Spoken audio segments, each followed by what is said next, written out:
There's gonna be spoilers. Yeah, I have an unhealthy fascination with Nightcrawler, which means I'm probably watching it for all of the right reasons. Anyway, to be precise, I've seen this film a bunch of times, because it is one of the most interesting films I've ever watched, so I figured it's about time I analyze this puppy. In Nightcrawler, we observe Louis Bloom, a resident of LA County who stumbles onto the unconventional career of being a Nightcrawler, becoming a cameraman who films horrific accidents or crimes to sell footage to a news station where they will use the footage to push a false or over-exaggerated narrative. In the first scene with Lou, he has a conversation with the security guard where he explains that he tried to get a security job, but got rejected. In the next scene, Lou gets rejected for a job at the scrapyard, and on the car radio, if you listen very closely, you can hear the guests talking about foreclosures and unemployment rates going up. Dan Gilroy is the madman behind the vision of Nightcrawler,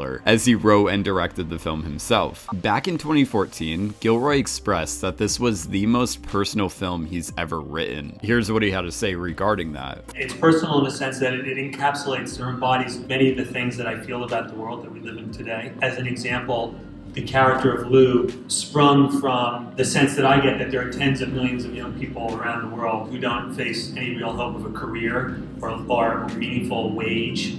And I think there's a desperation in young people, a lot of young people. I mean, it's not just young people, but many young people who are willing to take jobs and do things they normally wouldn't do. Lou is at times a blatant sociopath, but he's clearly a byproduct of the survival mindset that I'm quite sure most of us are living through every day now, where the price of rent doesn't match the wages, where college tuition costs more than a mortgage, where people don't even plan on buying houses anymore, where hospital bills are so expensive that you kind of just tell your friends to not even bother taking you to the hospital, just pull a Frank Reynolds by throwing you in the trash. And don't even get me started on car insurance. So Nightcrawler criticizes certain aspects of this hustle culture that was created through low-paying wages or jobs not being as readily available as they once were. This is a world where the success achieved through the hard work aspect of the American dream is dying every day. So much like our own. As the market gets more inhumane and work culture becomes more cutthroat, the people act accordingly and have to adapt to survive. Lou is a character who fully understands the situation at hand, but doesn't particularly know what direction to go in. In fact, Gilroy tells us where Louis is exactly in his life with his first line of dialogue. What are you doing out here?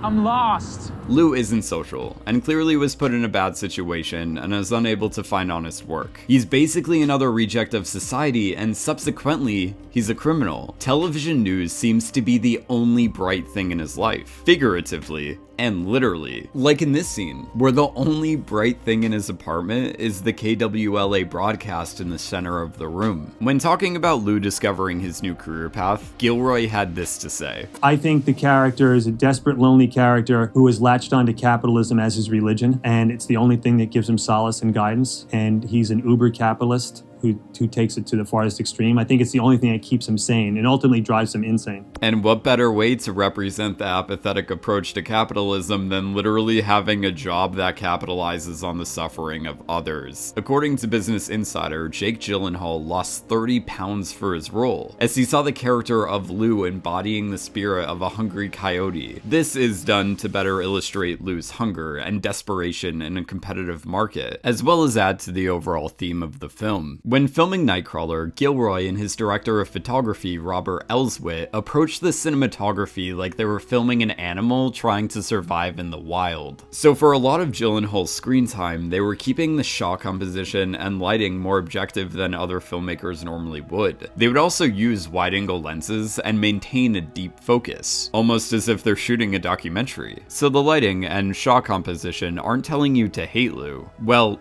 most of the time. You're left to simply grow resentment towards the character by solely observing his actions, as well as criticizing those around him who are at times encouraging this behavior. The soundtrack actually tends to be the most subjective aspect of the film. The majority of the soundtrack and the main theme is cheerful and inspirational. In his mind, Lou is the underdog, and this is his success story. So the music gives us more insight into the way he's thinking and how he's perceiving the this entire situation. He's an animal surviving by successfully managing to grow a business. It's almost self-preservation up until the point where he flourishes. Or blooms. I'm sorry, that was bad. When writing the film, Gilroy felt that we live in a world that's reduced to transactions, where everything is lowered to the bottom line, ultimately causing the human spirit to get shoved aside most of the time. Lewis doesn't talk like a person. He communicates like he's reading an article online or a self-help book, etc. He's very by the books, but that's not good enough in his field. So what really gives him the advantage is throwing those ethics just straight out the window. He takes drastic measures to achieve his success, crossing a line that a normal, more empathetic person wouldn't cross in order to propel their career in such a way. With no moral limitations holding him back, Lou's able to beat his competitors, gain power, corner the market, and abuse his power by pulling a Weinstein situation with his female coworker. Lou doesn't undergo a traditional character arc. In fact, he doesn't necessarily have an arc. The first time we see him, he assaults a man and steals his watch. And in the end, as he's exiting the police station, he's wearing the same watch. He is still the same degenerate we saw at the beginning of the film, but now that criminal behavior is being channeled into his career, causing him to be valued by society. Gilroy made this film believing that the Lou's of the world are winning. In the end, we are left to think more about how our society keeps rewarding people like Lou, because it's quite evident that sociopaths rule the world.